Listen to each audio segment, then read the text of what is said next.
Hi, how are you? I'm Brianna Brazy. I'm going to tell you a little bit about myself, and then I'm going to go into Go 24/7 and Unite and tell you about the company as a whole, and then I'm going to go into their product line. So starting with myself, I have been in this industry my entire life. My whole family does hair. My grandfather was a barber. My grandmother had half of her house as a salon. My father, my sister, and my aunt owned a salon, and me and my cousin both do hair as well.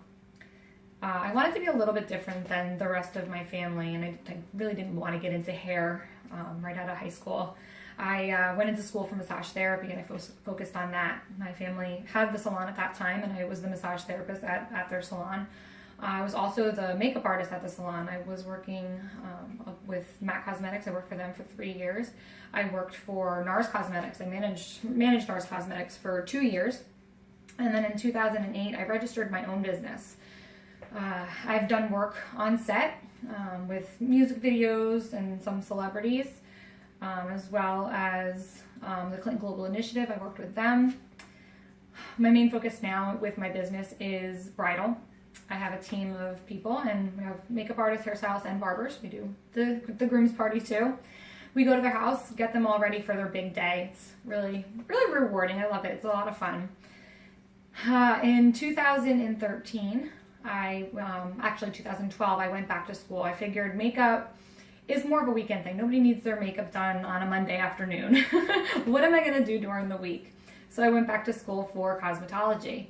Figured I know it like the back of my hand. I've been working in salons since 8th grade. I've been, assisting all the way up through high school and, into my adulthood. Know it like the back of my hand. Why not go to school for it? Went to school, and I thought I'd be actually getting into women's hair. I've, like I said, grown up in hair salons. Figured I would be getting into women's hair, and I actually found a love for men's grooming, barbering. I love it. I was doing my boyfriend at the time. I would cut his hair every other week, and I got it down really quick. My mom's hair, my aunt's hair, women, they only need their hair cut, every couple months. So I didn't really get a lot of practice with that as much as I did with the men. I have a lot of guy friends, so I just became better at it faster. And I like the feel of a barbershop. The barbershop, it has that kind of laid back atmosphere, a little bit more relaxed than a salon. Men tend to be a little bit more chill sometimes, some men. So I got into a barbershop. I was working at a barbershop in Middlesex, New Jersey. Great guys there. It was me and 3 other guys.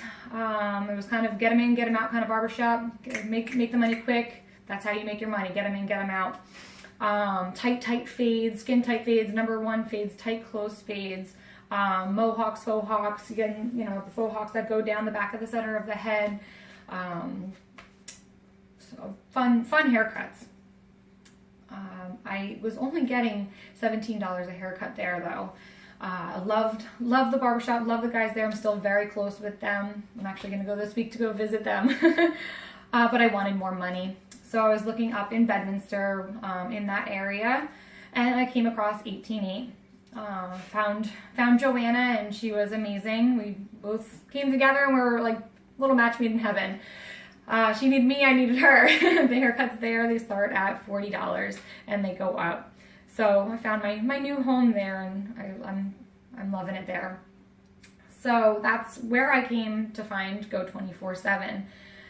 She had the products there. I was using them, and I love them. They're great products.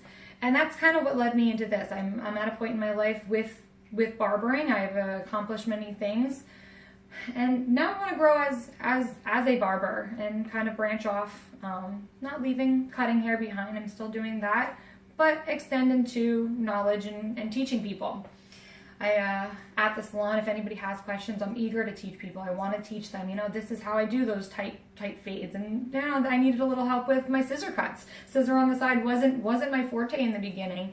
I had, I never did scissor cuts at the other barber shop, and now I'm getting them quite a bit. So I've learned there. We've kind of helped each other out. And now I'm very comfortable with doing my scissor cuts, scissor on the side, scissor over comb, all that. Texture up on top, point cutting, all of that. It's a lot of fun.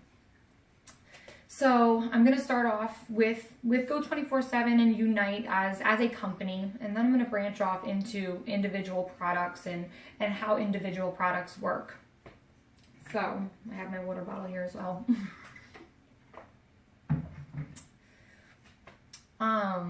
Andrew Dale, he is the founder of Unite and Go 24/7. He started in England, in London, with Vidal Sassoon, and he branched off and he went over to Southern California as an educator with Vidal Sassoon. He wound up opening up his own salons, and eventually he wanted to open up a product line. He figured there was a lot of product lines out there, but a lot of them don't have a stylist as a founder creating these products. A lot of them are just chemists in a place and they're making up products. They don't know what we need. Him, being a hairstylist, he knows what we need. He wanted something simple and basic where it's like, grab one product and you have the one product you need to accomplish that look. You don't need to reach for 5 different products to accomplish something. He had a mission to inspire, create, educate, and make styling easier for stylists. Go 24, or I'm sorry, Go 24/7. Yes, Go 24/7 came about in 2010. He branched off of Unite, which is a woman's line. I mean, you can use it for anybody, but it's more geared towards women. Go 24/7, again, you can use that for anybody, but I actually use it in my hair sometimes. But it's more geared towards men. It is a line that is paraben-free, sodium chloride-free, and it's sulfate-free. So if you do use it on women's hair, it's not going to hurt their Brazilian blowouts and that type of thing. It's also not going to irritate your skin. It's not going to dry out your hair. It's not going to fade color. That's big. A lot of guys come in for color treatments. They ask, you want to pair them up with a product that's not going to fade their color. Color Safe line. Go 24/7 is a color safe line. And it's not going to dry out their hair either. So when they get that color done, it's going to help moisturize and keep the hair, very nice. It's also not animal tested. Andrew Dale is very big in the animal community, which I'll get to that in a little bit. He does a lot of charities and whatnot. It is a luxury brand. Go 24/7 is a luxury brand. So is Unite. You're not going to find either of them in CVS or your Walgreens. You're not going to find them at the grocery stores. You're only going to find them in salons. It's a very nice product, and actually that helps the salon as well. I have some clients come in and they're like, oh, that product line, I can go get it at Harmon's, or I can go get it at the grocery store for cheaper. What they don't know is it's not guaranteed unless sold at a salon. This line, you're not going to find it anywhere other than in a salon. So that's guaranteeing that client coming back to you to buy that product. Huge reason right there. Go 24/7. You'll also see them on New York Fashion Week every year. They're very big into that. David Beckham, he loves Go 24/7. You'll see a lot of magazines, him stating how much he loves Go 24/7.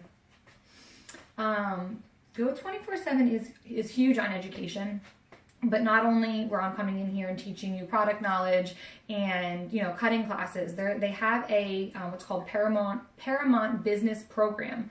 So it's a 2-day class which Andrew Dale himself teaches.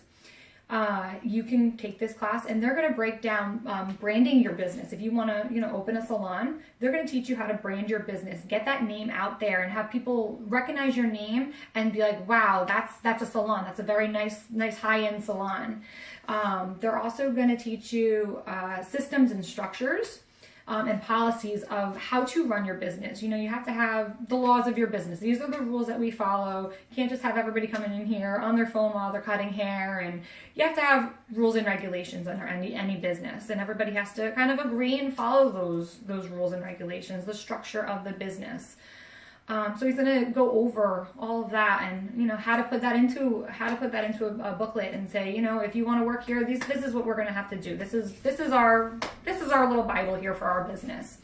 He's also going to help you create optimum profitability within that business. There's many ways before just jumping out and you have one salon now, want to open another salon. Let's focus on that one salon first and get that one up and running properly and make more money, make as much money as you can with that one business. It may be by opening the business up earlier and closing a little bit later. Right there, you can gain so much more profit just by extending the hours. He'll go over a lot of different ways of maximizing profits. You have stylists.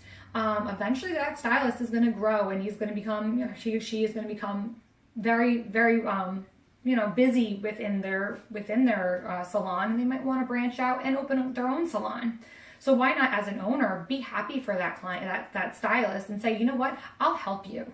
Instead of them being afraid of you and being like all timid and hush hush about it, why not help that stylist and say, you know what, it's going to take a lot of money that you might not have up front. I can help you with that. I'll start your business, but then I want, X amount of percent per year or per month, whatever, and help that stylist achieve his goal or her goal.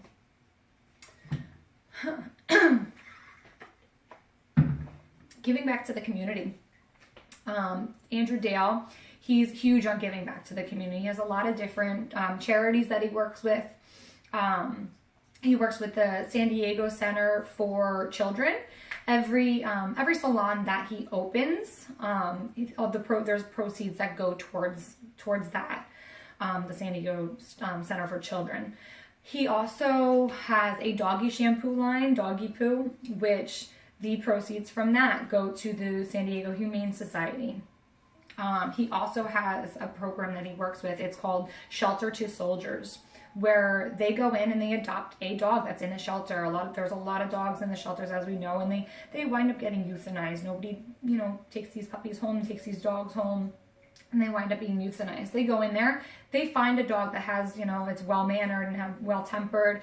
It's eager to, it's not shy and timid. They'll find the right dog that they want to train. They train this dog, and then they give it to a soldier that was, a vet that was in war and has, PTSD and other mental issues, where he needs a companion to bring his self-esteem up and to bring his morality out.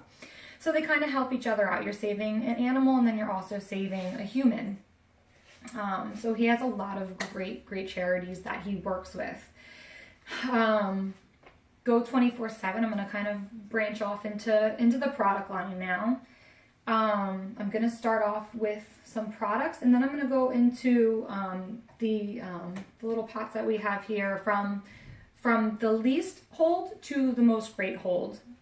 So more of a softer product into a stronger hold.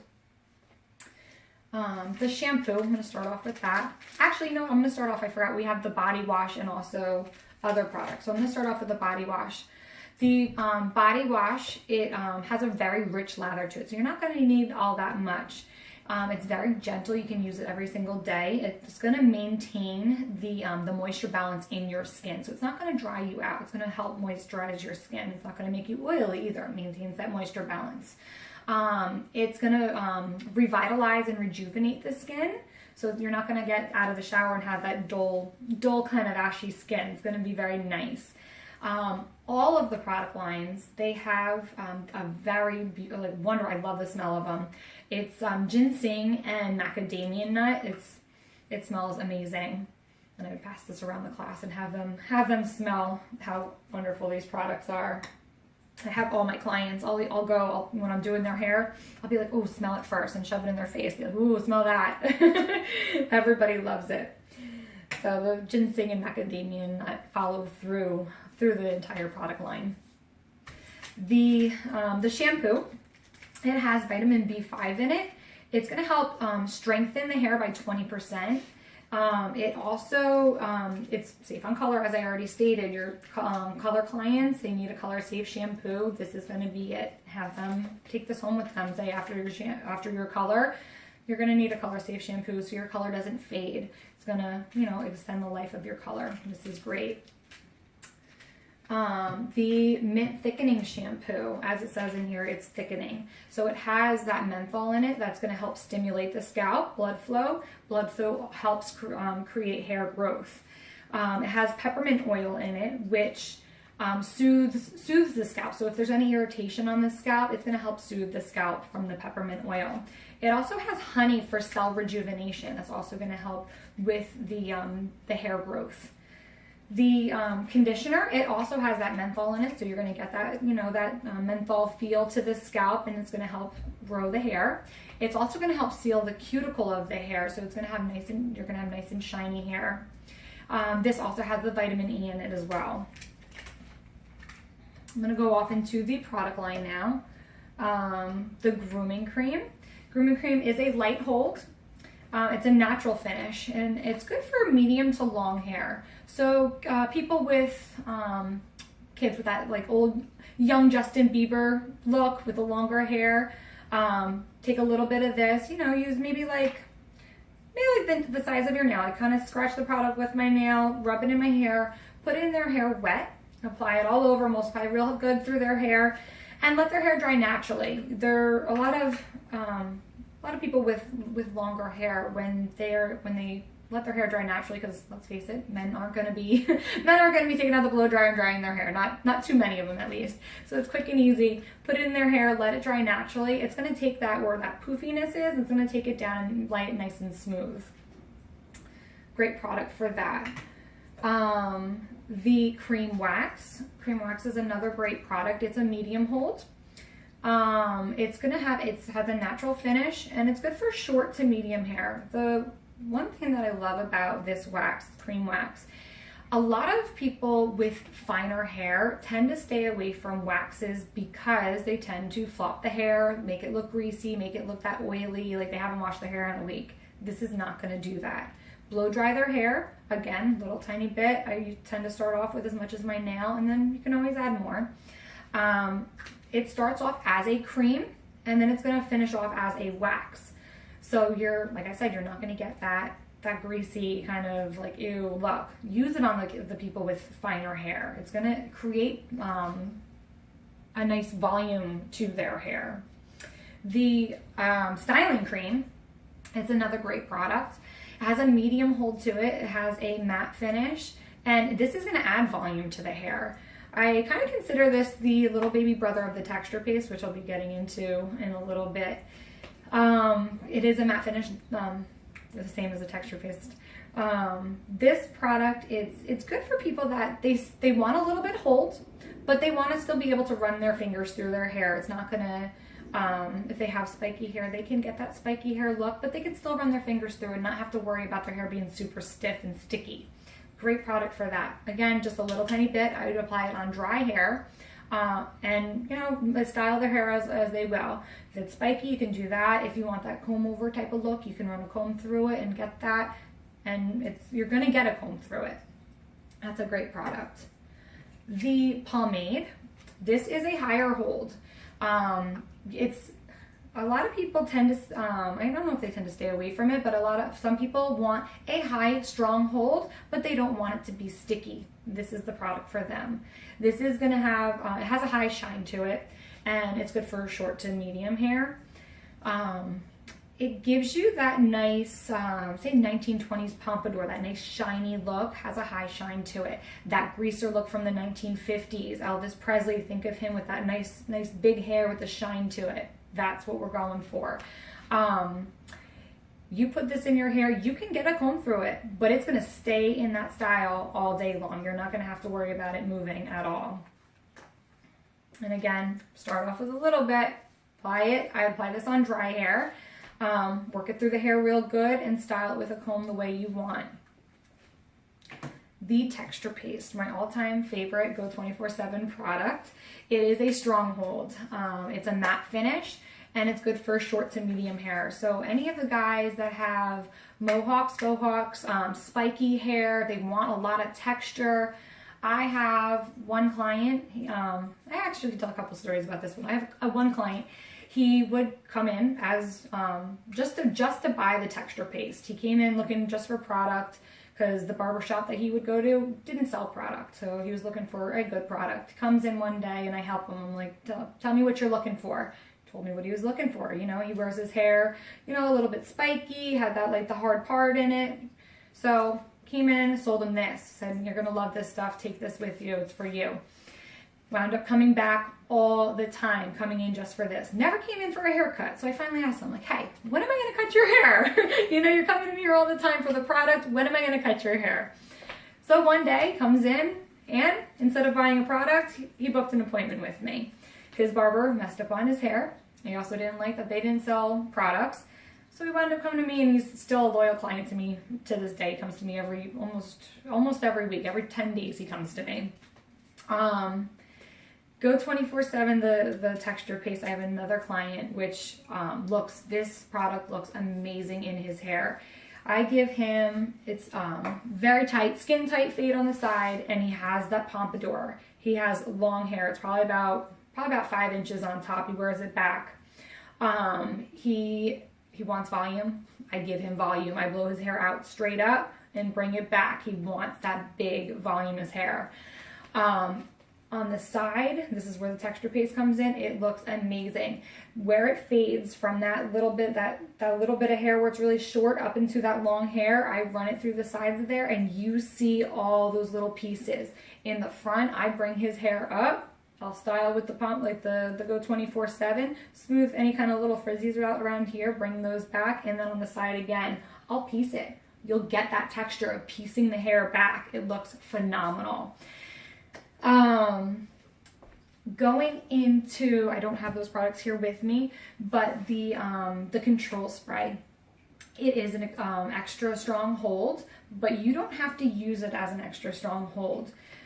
You can spray it on there very lightly if you want. You know, the guys that are using the cream wax or, you know, your grooming cream where they're a lighter hold, they don't want that hard hold. They want to be able to run their fingers through it. Let's say they have a wedding to go to or it's prom night and they want to hold their hair a little bit so it lasts the whole night looking exactly the way they left. Spray a little tiny mist of that on, hold it a little further away, let it mist, set it into place, smooth it out. It's going to give you that soft hold, but hold it all night long. Those guys where they're using the texture base and they want that strong hold, they want it to last all day long, they want to be able to knock on their head and it's going to not go anywhere, you just spray a little bit more on there and you got that. It's not going anywhere. It's going to give you that extra hard hold. Another great thing about this, it's not going to flake. The hairspray and also I'm going to go into the gel next, they both don't flake. So you don't have to worry about looking like you have dandruff or anything. Women, you can use it too. I use the control spray on myself and it doesn't flake. It doesn't get those nasty dandruff looking flakes.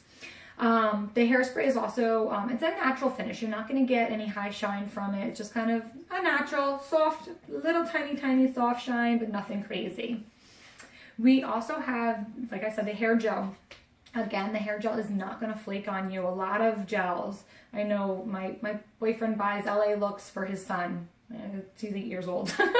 But the stuff flakes. It looks like he's got like glue in his hair by the end of the day. It looks horrible. I'm like, just buy him a good product. I mean, you're only going to use a little tiny bit and you're going to get better results out of it. He goes to school and he comes home, he's got like flakes all over his head. We're like, we're getting rid of that. We're getting him some of this gel. Go 24/7.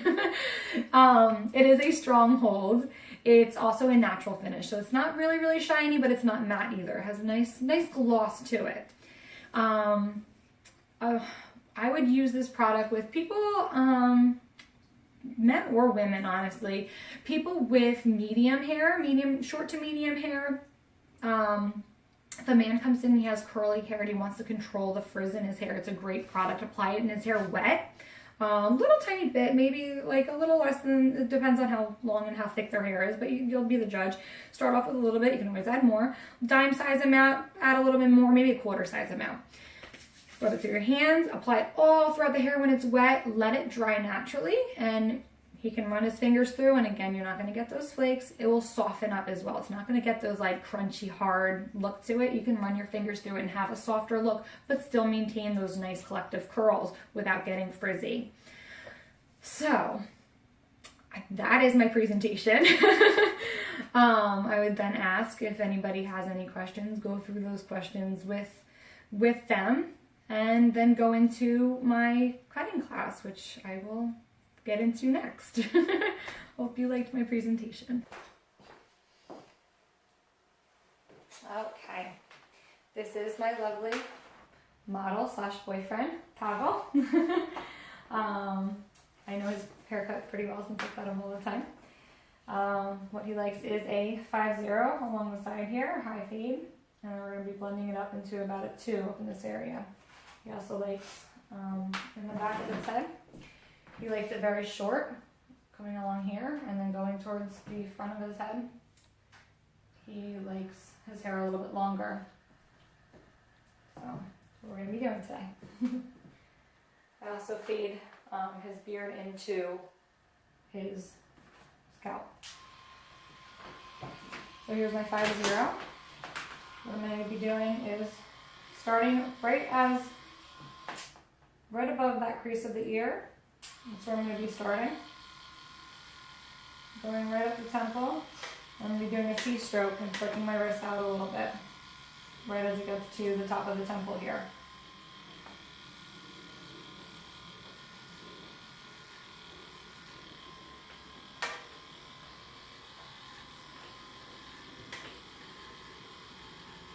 I'm going around the whole head doing this.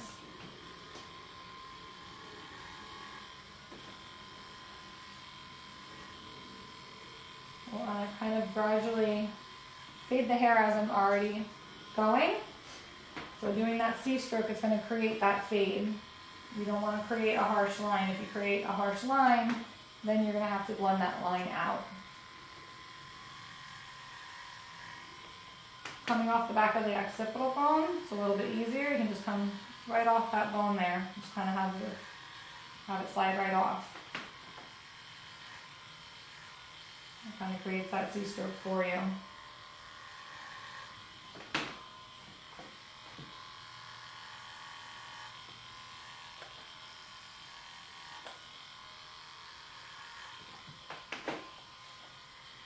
And again, on this side, I'm starting right above the ear where that crease of the ear is. I'm going to be going right up to the temple area.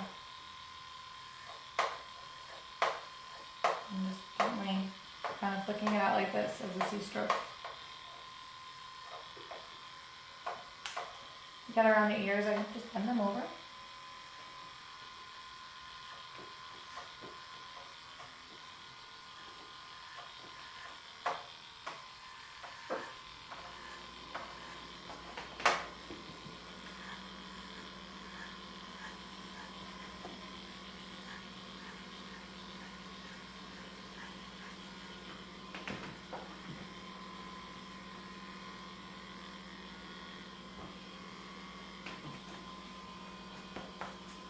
Some guys do have hair on their neck, so I try to make sure I clean up their neck as well. This is a 5-0, so it's pretty tight clipper.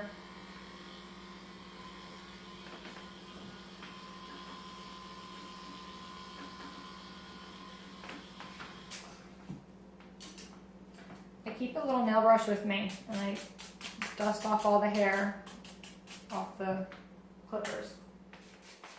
I also dust off the inside of the clippers too. You don't want to get that too clogged up. It'll start running slowly.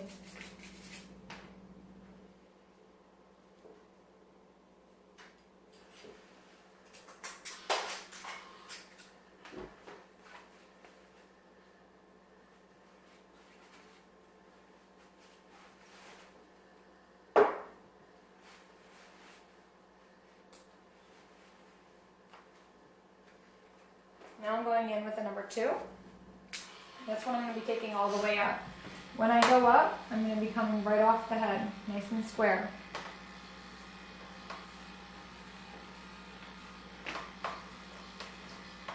So once it comes off, that's it.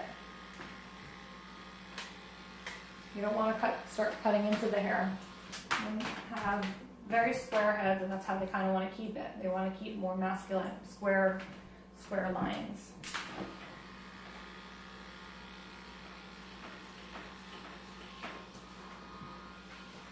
So I'm still kind of doing the C-stroke a little bit because you don't want to go in, so you're going to be coming up and out. I also follow the pattern of his hair in the back of Tabo's hair. It tends to grow more in a circle here. These hairs go down, so if I come straight up, it's not going to get anything. So over here, I kind of have to go this way with his hair. Everybody's a little bit different in their hair growth pattern. So over here you can see, as you're looking this way, you'll see how I'm coming straight off the head. I'm also taking these hairs that are, he has pushed up and recutting them as well. If the guy has very long hair, you know, he hasn't had a haircut in a little while, you're still gonna want to take these hairs. And even with the comb, you can hold them down. So I'm pushing down with the comb and going up with the clippers. So I'm still coming right off of the head straight up.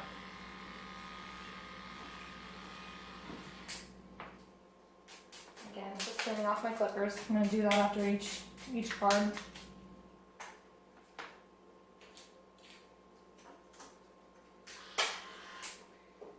Now what I'm doing is I'm taking the number 1.5 and I'm going to come up to the point where I brought the number 2. And as I come up to that number 2, I'm going to start the seed stroke and go out, and that's going to create that gradual blend.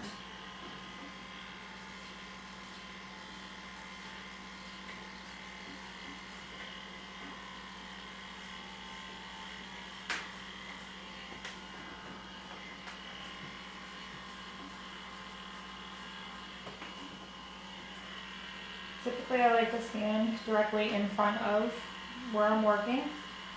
And I like to keep my arm kind of like a little 90-degree angle, maybe a little bit up more. But you don't want your client to be all the way up here. I'm short, so I do need to have my clients a little bit lower.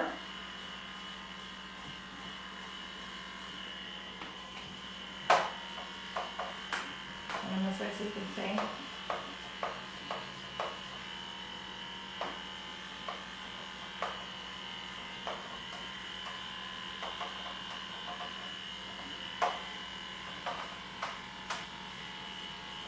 So you're going to want to imagine that's your number 2 area, this is your number 1.5 area, and blend those two together. Again, his hair growth, the pattern goes this way. So I'm coming up his hair against the grain of his hair.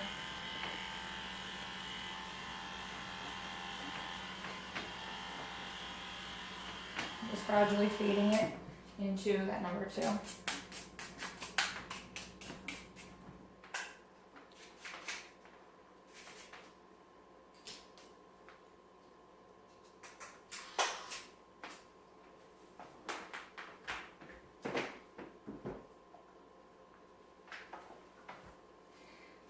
Here has a little lever on it, which is a lifesaver. It gets everything in between that 1.5 and a 1. There's a lot of growth in between a 1.5 and a 1. If I took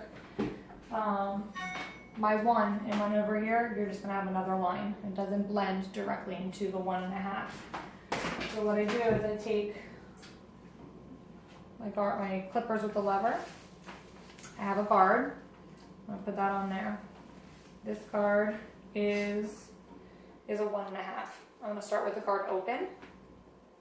So down is open. When you push it up is closed. I'm going to have my guard open. I'm going to start there. And again, that 2 is here, that 1.5 is right here. I'm going to be bringing it right below it, almost like a little rainbow effect. You're going to keep going down 1 step.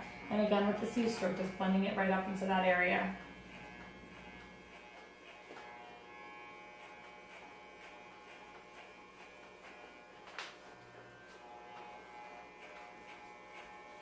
You can also hear where the hair is cutting. So down here, I don't hear anything. But as I take it up, as soon as I hear it start cutting, that's when I'm starting to flick my wrist a little bit and do that C-stroke. I know a lot of barbers that say that when they first started barbering, they would listen to their clippers a lot. And when the music was up loud in the barber shop, that was an issue for them because they couldn't hear their clippers and know when to start doing that C-stroke away. But after a while, you just kind of know. You got an eye for it. For women that do makeup, I think for me it was a little bit easier because I am used to blending eyeshadows, so it's kind of the same thing. You're just looking for a blend. Now, as I had it open before, I'm taking it and just closing it just a little tiny bit. This is closed, this is open, just taking it 1 notch down. Not exactly halfway, but a little bit. So little by little, I'm going to start taking it down. And again, I'm just going to go right below that mark that I started at again.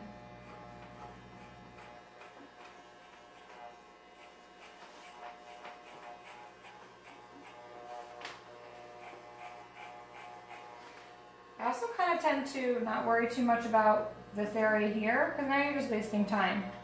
So instead of me cutting all of this, which I'm going to cut anyway later on, just kind of go straight across where I'm working in that area.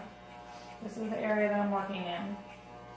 Later on, I can come back down here and get those hairs when I get to the shorter guards.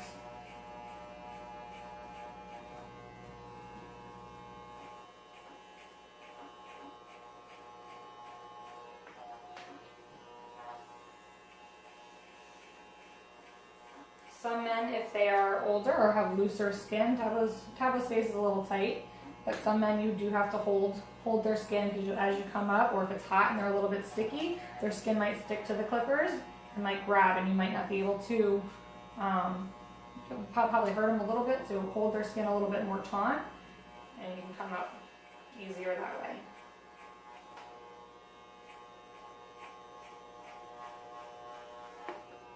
Now again, I'm just going to close the guard just probably about halfway. And again, here I can start doing my my beard as well. So I'm going to fade the beard into this area too.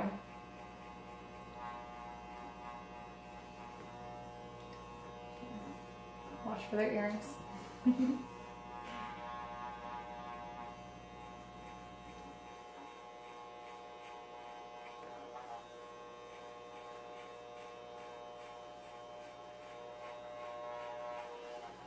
I would also have a consultation and ask them, you know, how do you want to do your beard today?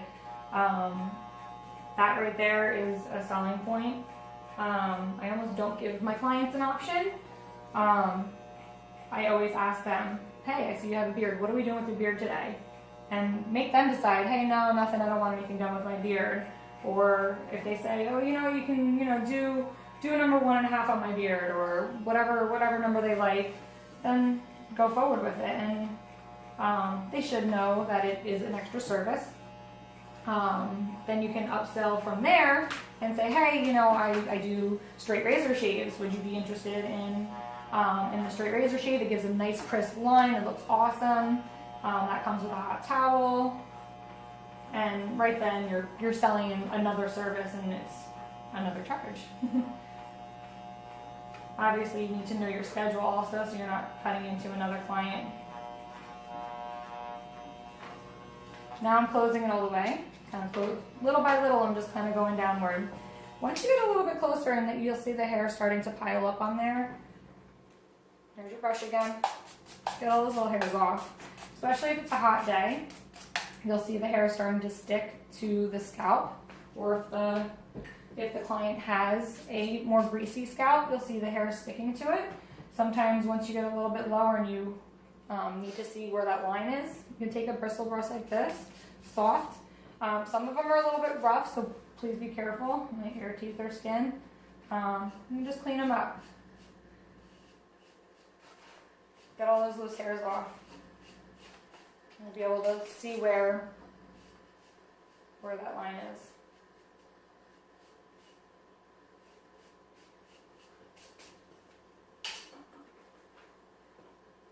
So again, right now I have my guard closed all the way. Starting again at the beard over here. I want to blend that in as well. I never let my clients leave with a demarcation on their beard. I think that's part of the service. You'll see when I go to line him up later on, I will also clean up at least this much of their beard. On my clients that I know well, I will line up the top of their beard as well. That little extra service, it takes 2 seconds, and it goes a long way for them.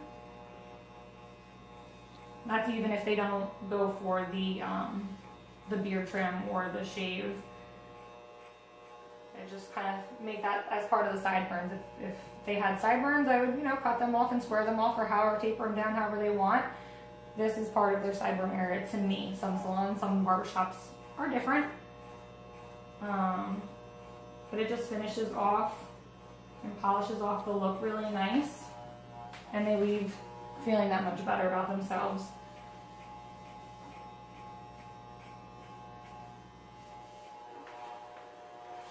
So again, before I was coming all the way up and doing a C-stroke, now I'm just making those C-strokes just a little bit tinier. I'm just slowly fading it out.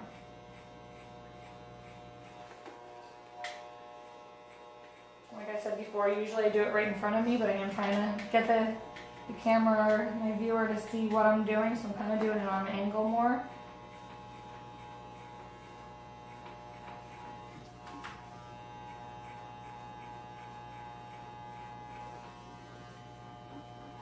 Then over here, I'm getting the other sideburn beard area.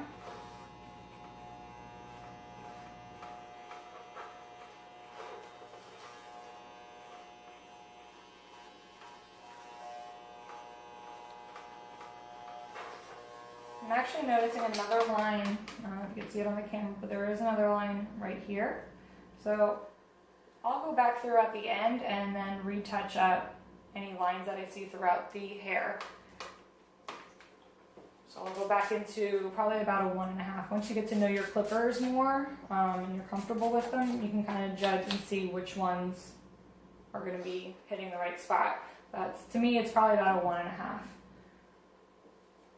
And again, now I'm taking off that guard that I had on here. Had that guard on here, I'm taking that off.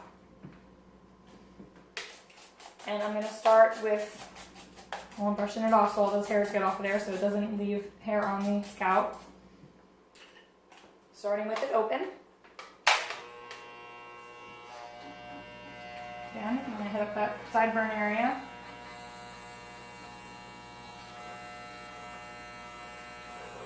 You can see that line just, you can hear it getting a little noisy. It needs a little oil.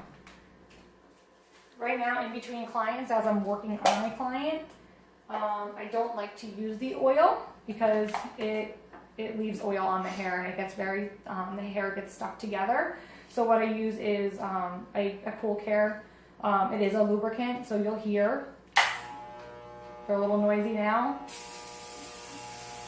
You'll hear them automatically cool down and hear them go a little bit smoother. They are wet. Let them run through a little bit and just wipe off on a towel that you have on the side.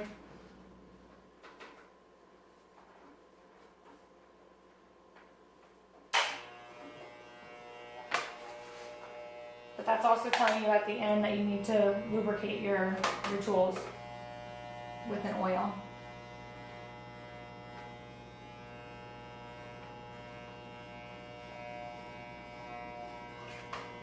So right now I'm actually not hearing anything, so I want to close it just a little bit. Now I can hear it starting to grab the hairs.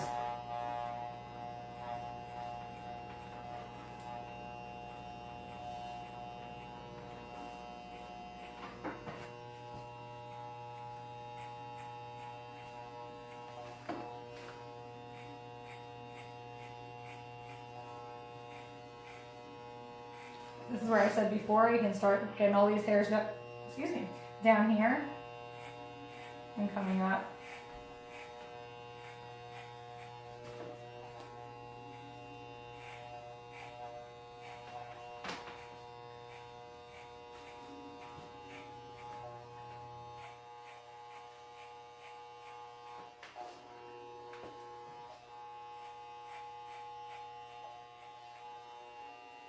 Getting that beard again. Now you're doing two things at once. You're blending that beard and you're giving him a fade.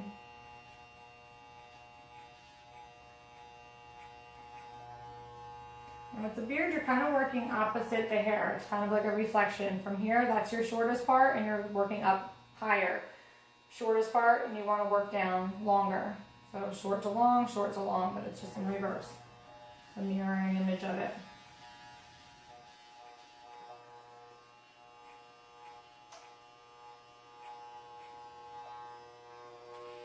Now I'm going to be closing them just a little bit more. And I'm taking a smaller area. Now I'm working just little tiny areas. Before I was going all the way up, now I'm just like this. You're still doing a C-stroke. I'm still kind of giving that little flick of the wrist.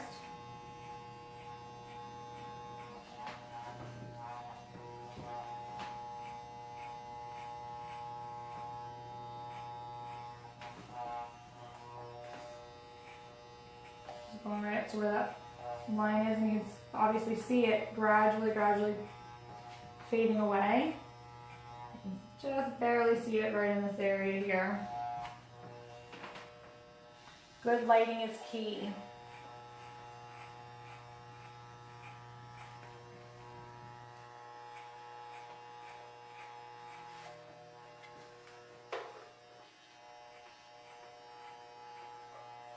Again, back beard area.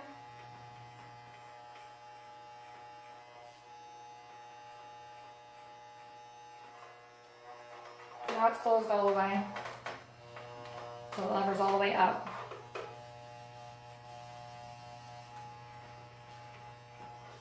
And I'm basically working in that same area that we were with that 5 blade, that 5-0.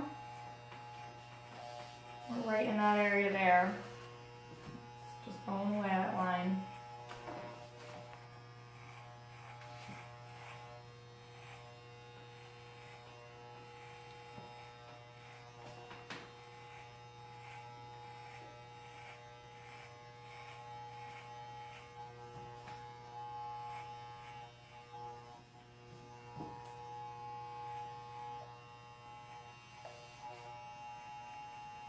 The last little area of that beard there.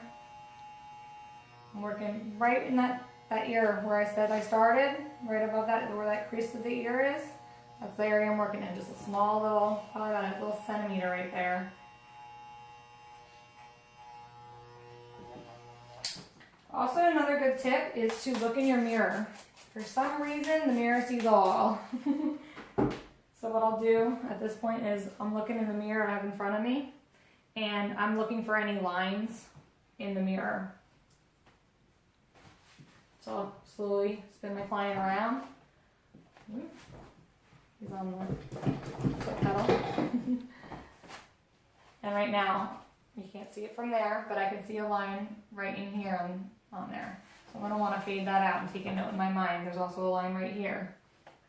I don't know if you can see it on the camera. When I spin around this way, it's a little bit harder to see, but once I spin it in the mirror, the reflection, I don't know how it does it. I need a scientist to explain that to me, but I did see a line right here. Actually, I pointed that out before, didn't I? I do see it here. So this is where I'm going to go back in with that 1.5 that I was saying before. And again, you'll get a feel for your clippers once you're used to them. Another thing, when your client comes into you and he's got longer hair, it's a new client, you don't know how he wants his hair cut, and he's like, oh yeah, I want a #1 fade. I question them every time. You sure you want a #1? My #1's super short. Let's start off a little bit higher and we can go lower. And eyeball their hair also. If they, if they're coming in and they have, 3 inches of hair on the side, you sure? Show them a picture. This is what a #1 looks like. Show them a client that you have cut. I take pictures of a lot of my clients, so I can show them, this is what a #1 is. This is what you want, because there have been times I've heard barbers do, oh, the guy said he wanted a #1. Well, sometimes the clients don't know what they want. You do a #1, and they're like, oh, whoa, what did you just do? Well, there's a #1 in here. Oh, I didn't know it was that short. Well, you didn't have a good consultation with your client. That's your fault, not theirs.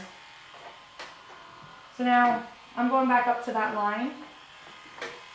And again, just flicking the wrist out a little bit. That's C-stroke.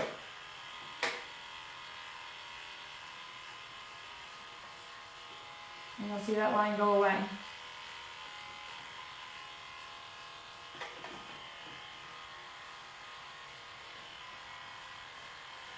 If you don't see that line go away, that means you need to work yourself down a little bit more.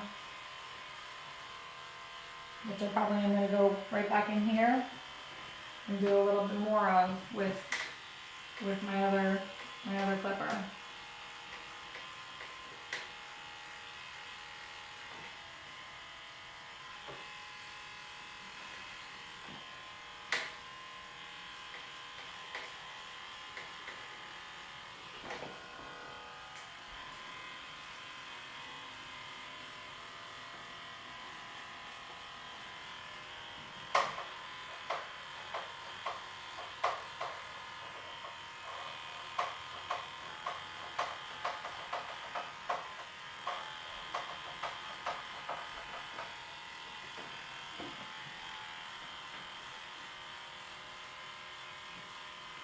Again, the hairs on his head go this way. So if I'm going this way, they're not cutting, you have to go against the hairs. So that's why I'm holding the clippers this way a little bit back here.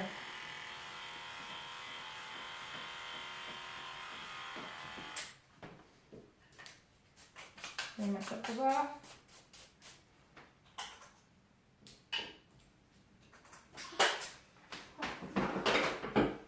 And now I'm going to go back to this clipper again. I'm opening it, so it's at the longest point, and I'm putting the guard back on. Still a little bit of a line in here, so I want to go back in there and fine tune everything. That's what I'm doing right now, just fine tuning my work. Going over and smoothing anything out.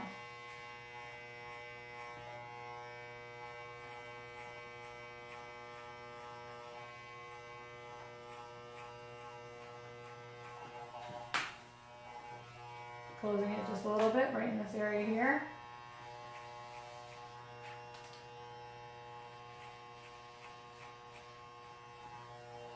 Now it's blended to me. I'll look in the mirror real quick and check it out. Yep, coming back to this area now.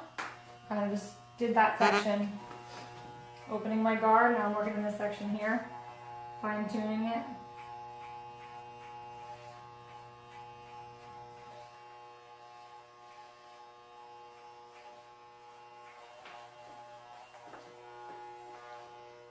Closing it just a little tiny bit.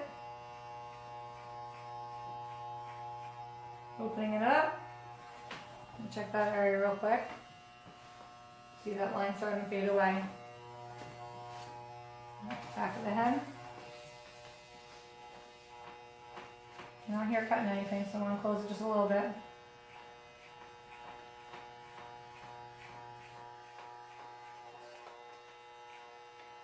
Again, I'm kind of going on an angle because that's the way his hairs grow back here.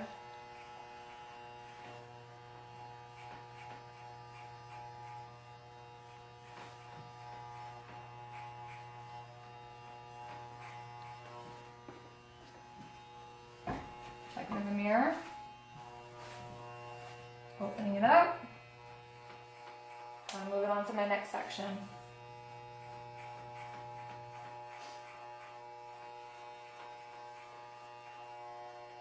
Closing it just a little bit.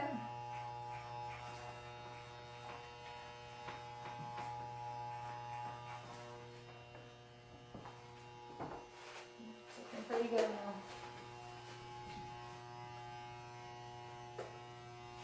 Checking in the mirror.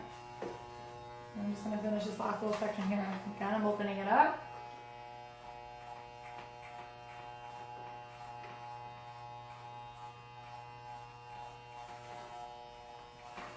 Closing it just a smidgen.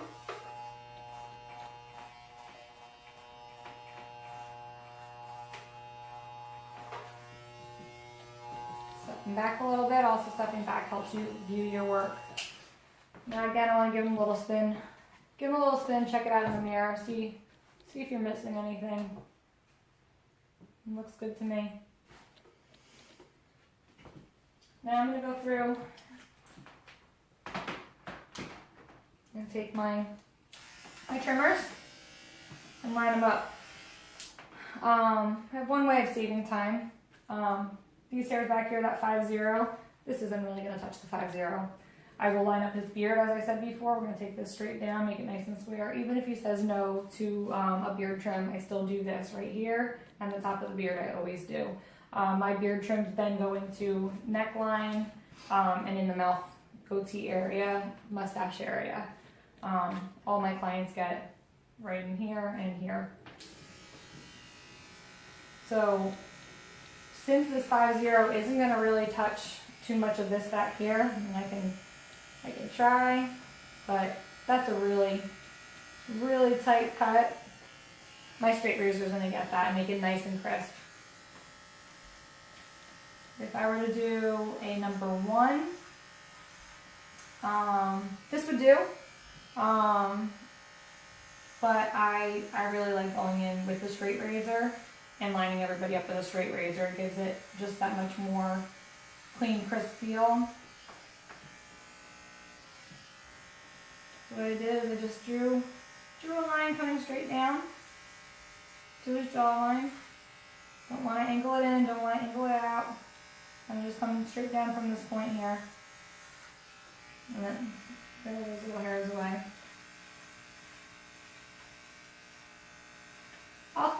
Also ask your client. Some clients like to leave it a little more messy here. Tabo does, but I don't, so I have control of that situation. I always do. A lot of stylists, I see this a lot in salons versus barbers. Barbers will always line this up. A lot of barbers will line up the front. Ask to line up the front. A lot of clients don't like that.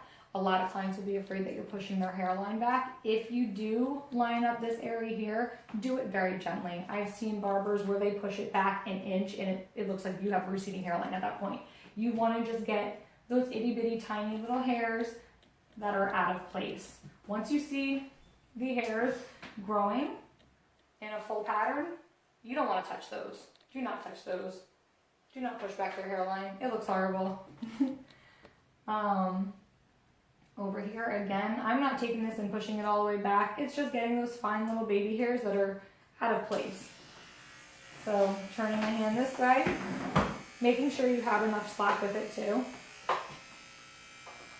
I like to hold their head. These are extremely short. So if they accidentally move, they sneeze, they cough, anything, they move a little tiny bit, you're going to be making a big mistake. So I always like to hold my client's head and just line them up very, very gently.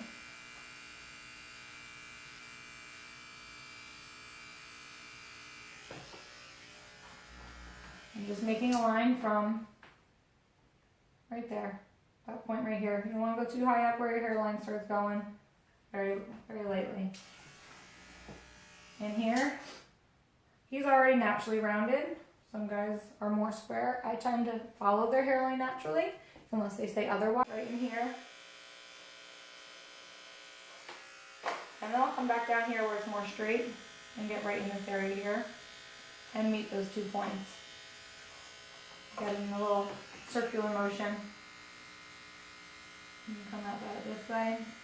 And again, once you get that razor out, it's going to make it so crisp.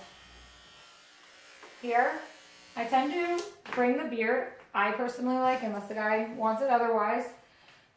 You want to look at the hair growth on their beard. You can see where Tabo's beard hair comes up to here. But it's kind of not too thick when it comes up higher. You want to bring it down just a little bit, but you don't want to bring it down too low. Kind of where the corner of their mouth is. You want to stay as close to the corner of their mouth as you can. My camera just shut off. I think we're rolling on the other one. We'll just keep going.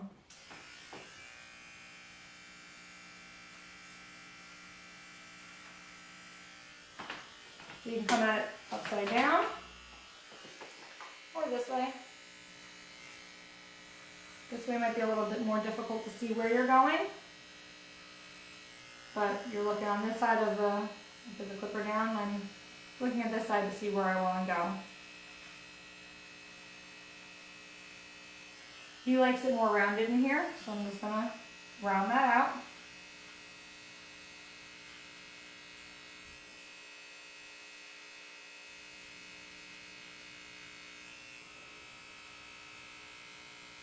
And get all those little baby hairs.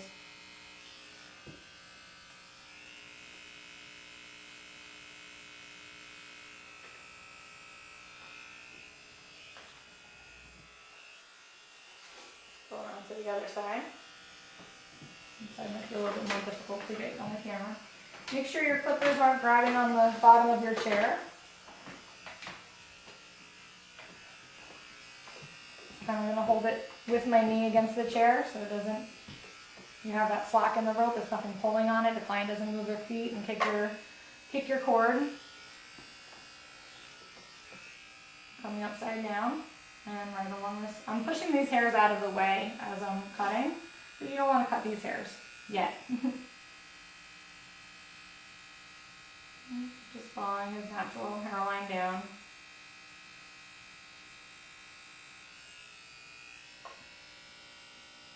I'm checking for any little stragglers. We've got one there. One.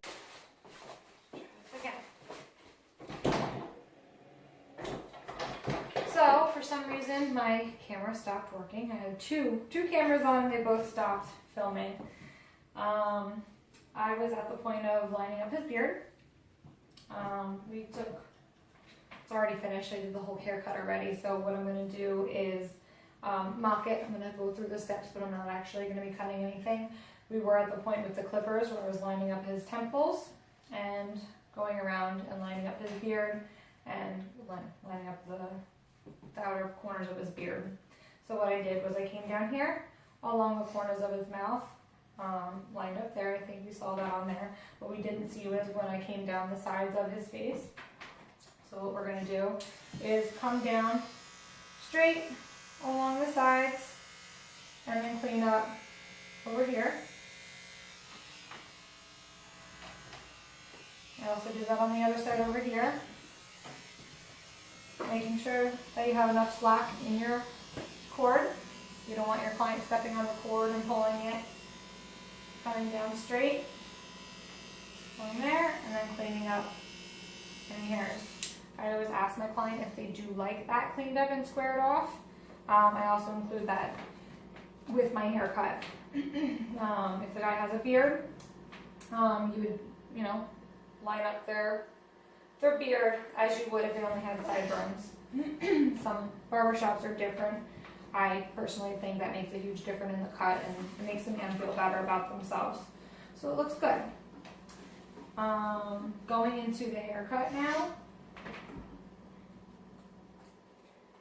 I know Tavo likes his hair longer in the front and he likes it very short in the back. So I always ask my clients how much they want taken off first. So we'll start off with the front section. I also already did texture paste in his hair.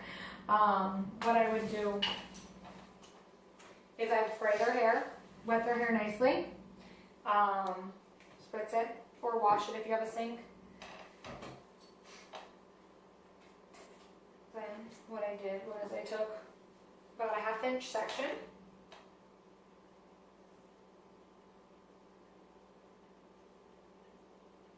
and like I said, this is going to be mocking it because I did already finish the entire haircut and I thought it was being recorded.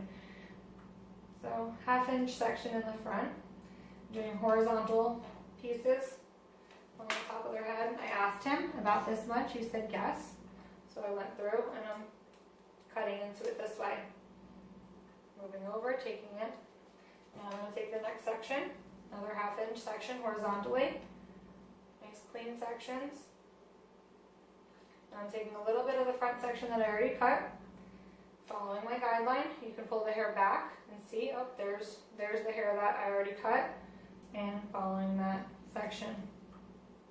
Bring it over, and over here. Bring it back into the middle of his head. Again here.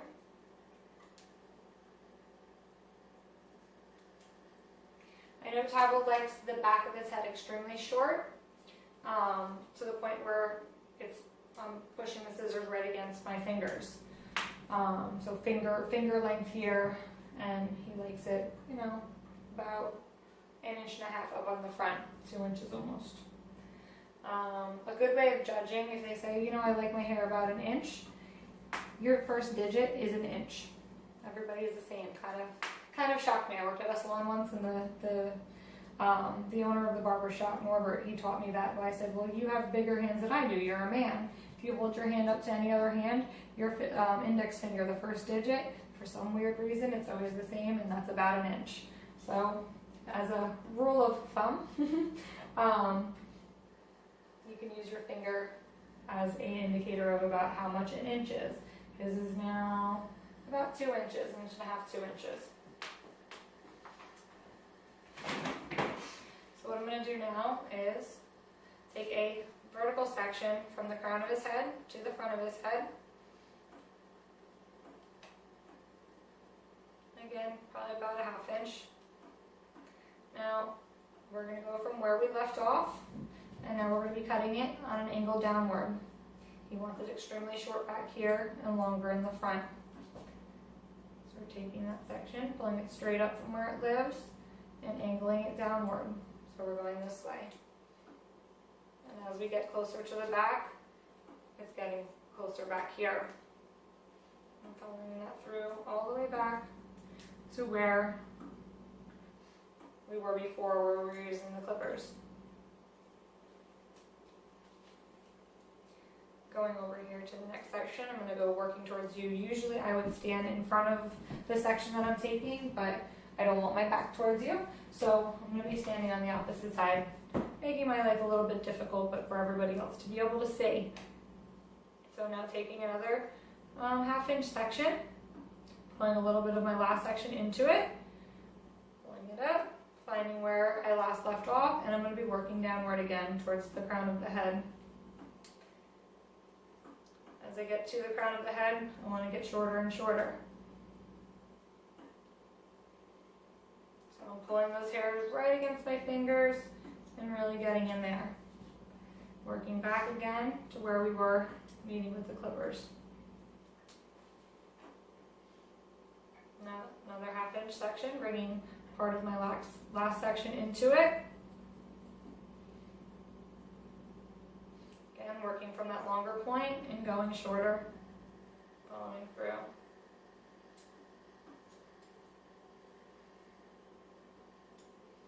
And shorter and shorter.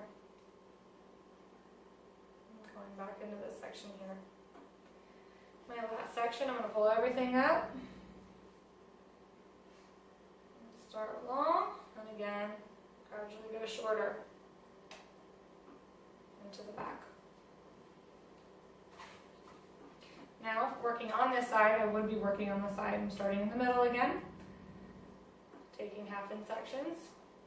That middle section that I started with, taking a little bit of that and bringing it into my next section. Again, starting long and bringing it short.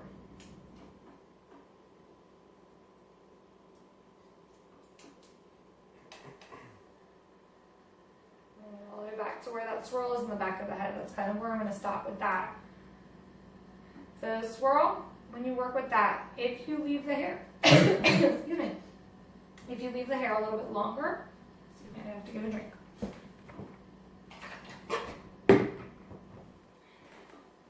If you leave the hair a little bit longer on that swirl that everybody has back here, it's going to wind up laying down. Cutting it extremely short, it's going to wind up standing upright. You're going to get that alfalfa. So if he does have, his is down here a little bit, so his hair would have to be longer for it to be able to see. But if it did happen to be, that little swirl happened to be up higher, you would see the hair stand up straight. So leaving that hair a little bit longer is going to help them lie down. So again, I'm going to move over to my next section, taking a piece of my last section, bring the hairs up and cutting on an angle backward. Right to that little swirl in the head again. My last section, I'm going to bring everything up on the sides, meet it with that other section, and again, from where you started, and going back.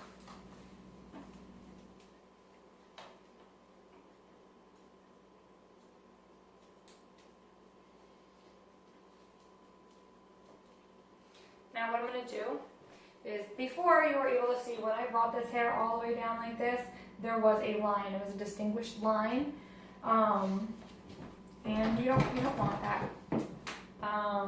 The clippers didn't get it because the hair was moved forward. We're now going to bring this hair all the way down. We're going to do scissor over comb to get that. So what I did was place my comb along the head, going straight up. I brought those hairs all the way down. The front piece, he does want this a little bit longer, so what I'm going to do is I'm taking where his temples are, kind of that bang area, and bringing that all over here. I don't want to work with these. I want to leave this a little bit longer.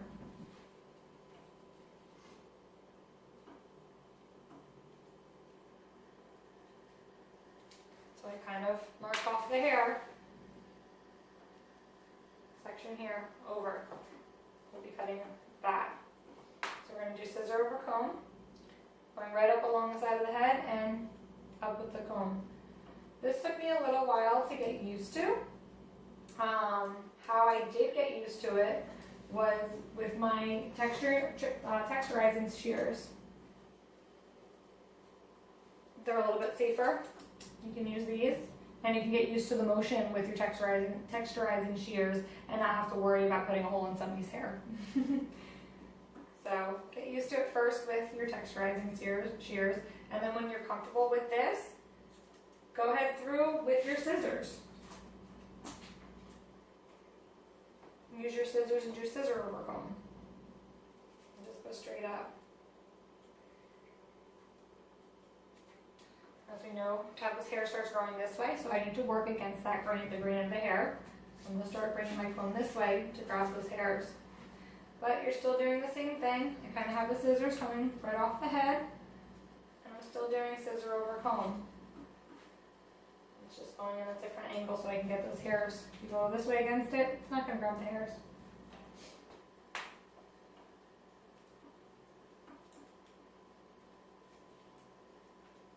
So those hairs start coming down this way now. So I'm going to go back to my normal scissor over comb.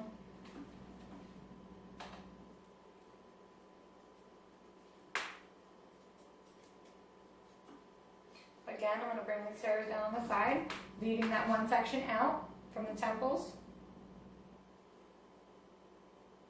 And once those hairs longer in the front, bring all those other hairs down. Show you. Again, I have that section here, going this way, and these hairs are coming down.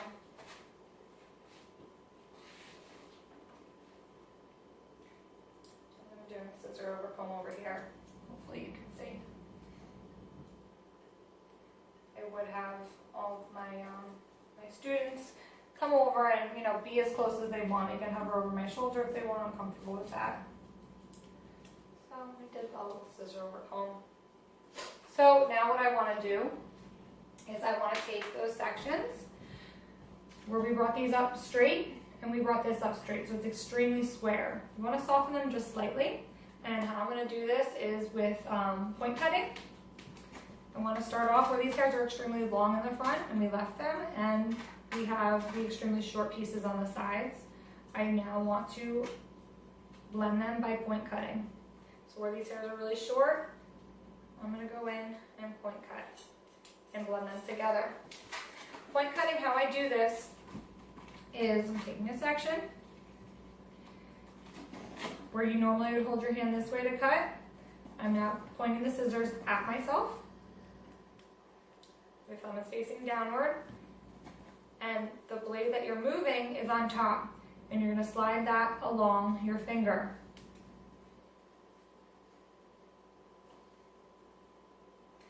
If the blade that's not moving is on your finger, you're not going to cut yourself. I learned this from my cousin.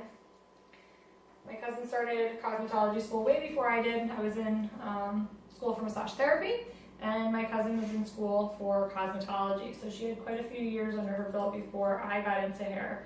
So she taught me point cutting, and at first when I saw her, she's just going at going point cutting. I'm like, how are you not slicing your hands off? I was very impressed, but now I can do it too. Point cutting is also a great movement for adding texture in the hair. If your guy wants a lot of texture in here, go for it. If he has very bulky hair and he wants very long bulky hair, really cut into it. Can lighten the hair up that way too. Again, I'm taking this section over here, and where it's extremely short and really long, you want to blend those pieces by point cutting. It's going to give it a soft, gradual blend without being too harsh of a line.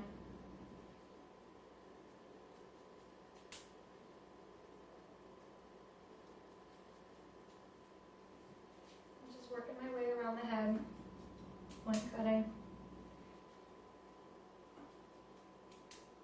Once we get back into this back section around the crown, around that little swirl on the back of your head, I'm going to start cutting the hair how I would before. I'm just making sure we did already come back in this section when we were cutting the top sections, those horizontal top sections. So they should be pretty much all blended in, but just go through and make sure everything's really good. You also got that with the scissor over comb action. So it should be blended, but just take a look and just cross Just check everything.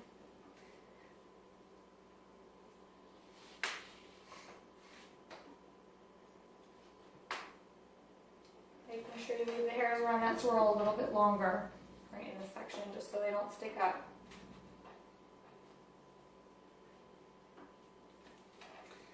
So there we are. That is the haircut. I did go in and I used the Go 24/7 texture paste. He does like a lot of texture in his hair. He has got awesome texture to begin with. He has nice curls. And when he does grow it out, they're beautiful little ringlets. I love them. He hates them. What I do with this, before I actually already put the texture paste in his hair, I'll use a little bit more. I'm going to use a little bit less than I did before since he already has it in his hair.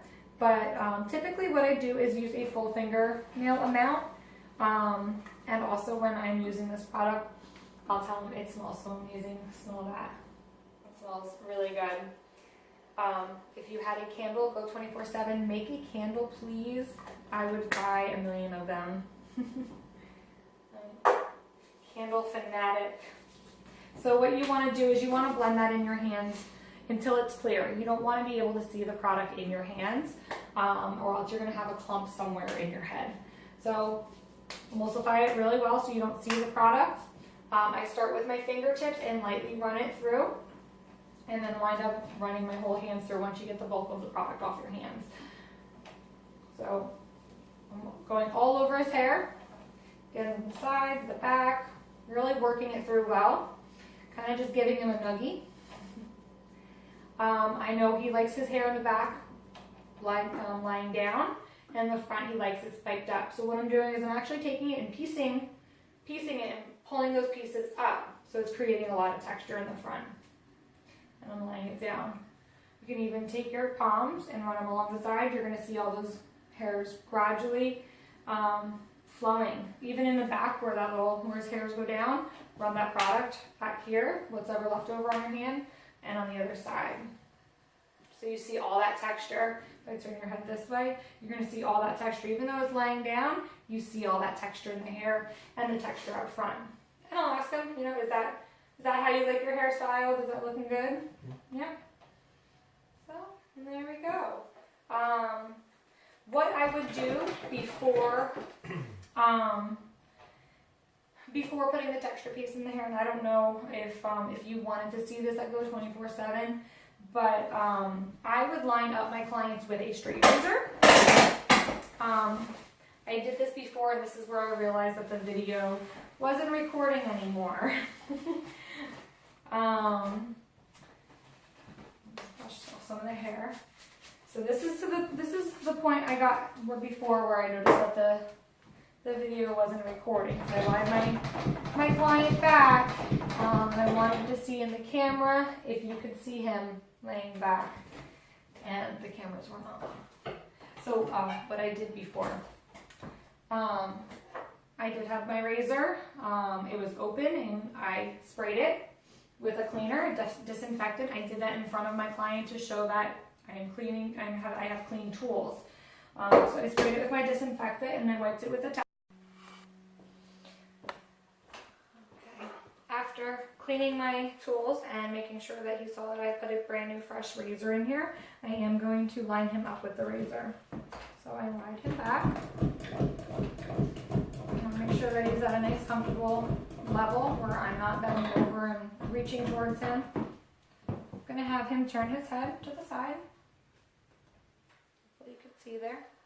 Open your razor, you put your pinky behind the tongue. Stand on this side, hopefully you can see.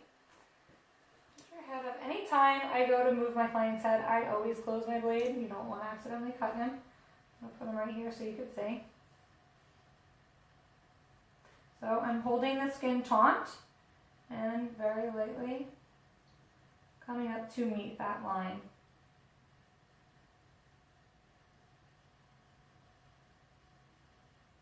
I'm now going to switch my position. I like to come towards my body.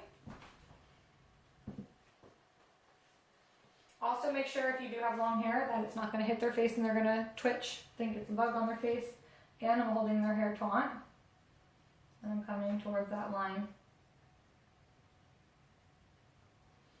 Now I'm just going to use the very tip of my blade and work my way around that angle.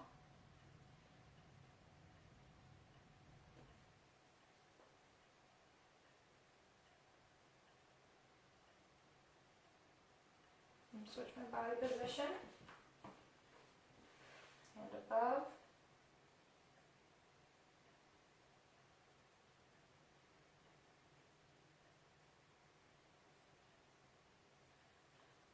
Following throughout the beard.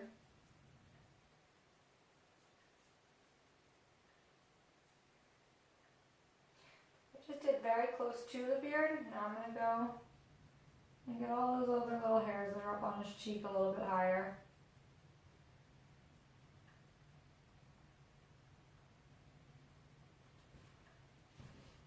Now I'm going to have him turn his head all the way. I'm going to work this area here and go around his ear and line up the back of his neck.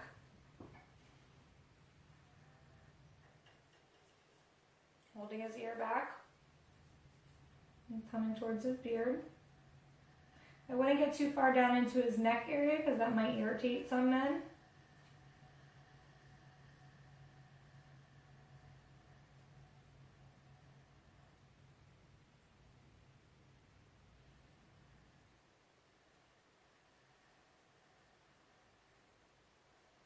I'm going to fold his ear over a little bit,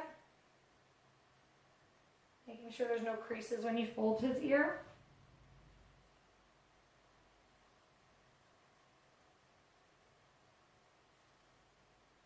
I'm going to switch my body position again, coming on this side, still holding his ear up. This is going to create that nice sharp line. You're not going to be able to get this line no matter how sharp your trimmers are. It's not going to get as sharp as the straight razor.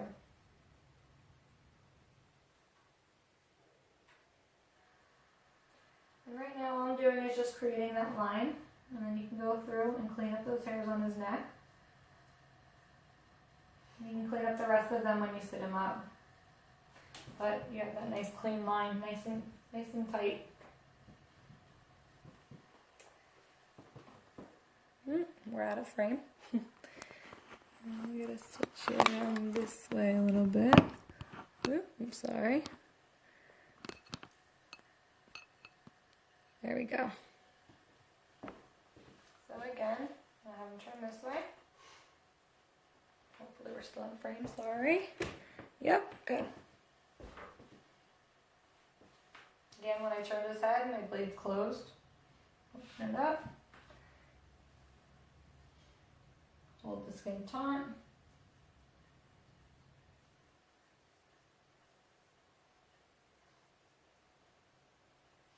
Let's start down here. Kind of whatever you're comfortable with holding. Hopefully you can see under my arm here. Just working with the corner of the blade, working up in that curve.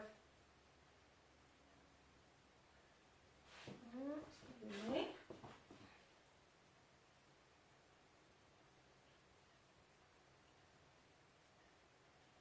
Typically I like to stand directly behind, but I don't want my back to be.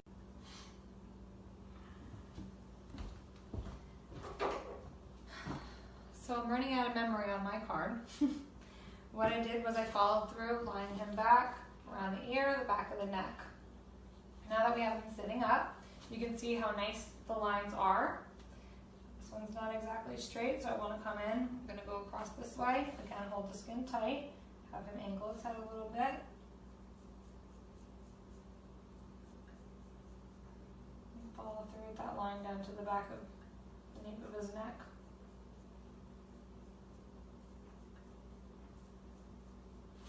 Like that. On this side. Now you can come this way. Angle his head a little this way. Also, when you're working with a razor blade, you want to watch out for any kind of moles or skin tags, anything along those lines. You don't want to go over any pimples. You don't want to cut them, obviously.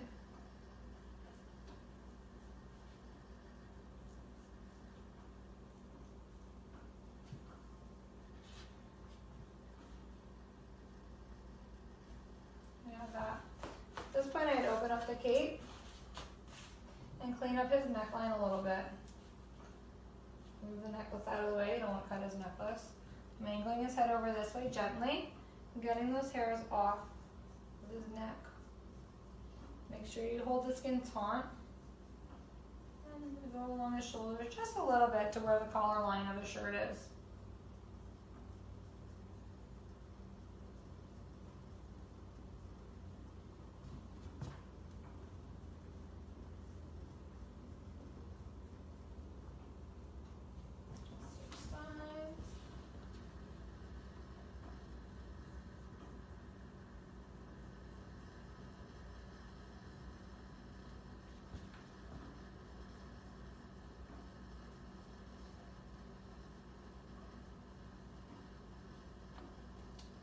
And then you want to create a line. If they want to leave it tapered down like that with no line, you can do that. You can speak with your client, see what they want. If you want the line, now I'm going to be coming up this way and holding the skin taut here. I'll lower my chair a little bit. And now coming up and creating that line there. And again, you're never going to be able to get this close with your trimmers.